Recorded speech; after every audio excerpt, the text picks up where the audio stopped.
Mr. Speaker, I proudly stand today with fellow veterans as the House debates the most damaging, costly, and divisive course of U.S. military involvement since Vietnam. At a naval station in California, I treated combat veterans returning home from Vietnam, many with severe physical and psychological wounds like PTSD and the effects of Agent Orange. After Vietnam, America swore there would never be another tragic military misadventure, but that is exactly what is happening in Iraq. The American people want this Congress to end the war and to bring our soldiers home now, not 2 years from now at the end of this president's term. That's what the American people elected Democrats to do in November.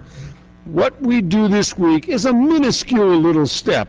Step 2 will come when we get to appropriations next month. We have to get out of Iraq. We have to get out now, not 2 years from now. We're killing them, and they're killing us, and nothing is getting better, and the reasons we started this whole war have turned out to be false. The American people know this, and today they are watching our debate. They will judge our actions. Getting U.S. soldiers out of Iraq has been my top priority since they were sent there 4 years ago under false pretenses. And the new claim by the president that escalating the war will reduce the violence is just another attempt to mislead the American people. It's a lot like Lyndon Johnson sending the bombers into Cambodia and Laos. They don't accept it. The American people don't accept it, and they won't. Those who claim we cannot leave Iraq without causing chaos ignore reality. I ask unanimous consent to insert in the record a piece by retired Lieutenant General and Reagan administration NSA Director William Odom that decisively debunks this argument. Chaos, not democracy, has taken root in Iraq, and chaos will continue to take U.S. lives until we act in our best interest and order our people out of harm's way. News accounts continue to remind us that our soldiers don't even have the proper body and vehicle armor. We cannot adequately protect the soldiers already serving, but more were ordered in anyway. If you want the most basic reason to vote to oppose escalation, it is that we haven't properly equipped the troops already in Iraq, and we're not doing any better by the troops we're sending in now. Just being on the record against the president's escalation of this war is not enough.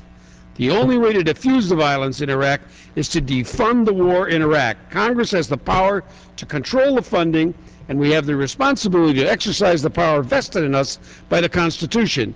That's what the American people elected us to do.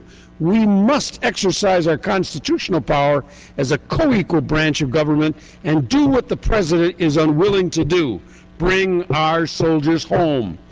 When appropriations for Iraq come to the floor, I intend to offer an amendment based on the 1970 Hatfield-McGovern Appropriations Amendment to end the war in Vietnam. It will be an amendment to provide funding to protect our soldiers as we bring them home in a planned, safe, and orderly way, and to prohibit taxpayers' monies from being used to continue or expand the war in Iraq. This will provide a transition for the Iraqi security forces using a benchmark that matters: the date when U.S. troops will be out of there. The Iraqis can't help themselves until we get out. Right now, almost anything constructive that Iraqis do is seen as collaborating with the United States occupiers. We have to get out of the way so the Iraqis can solve their own problems. We can't help. We just make good targets. So I want to encourage everyone in the House to vote for this resolution. I want to make it the biggest, strongest, clearest vote that we can get to let the president know, for the second time, he ignored the election, that the Congress says no. I know that many members of the Republican Party are as distressed as I am about Iraq, and I admire their courage in standing up to their president.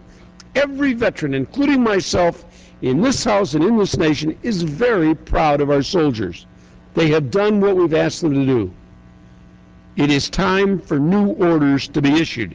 It's time to end the U.S. role in the Iraq civil war. It is not a war on terrorism. It is a civil war. And bring our soldiers home. We can begin to do it immediately. That's what I advocate, and that's what the American people expect from us. I yield back the balance of my time.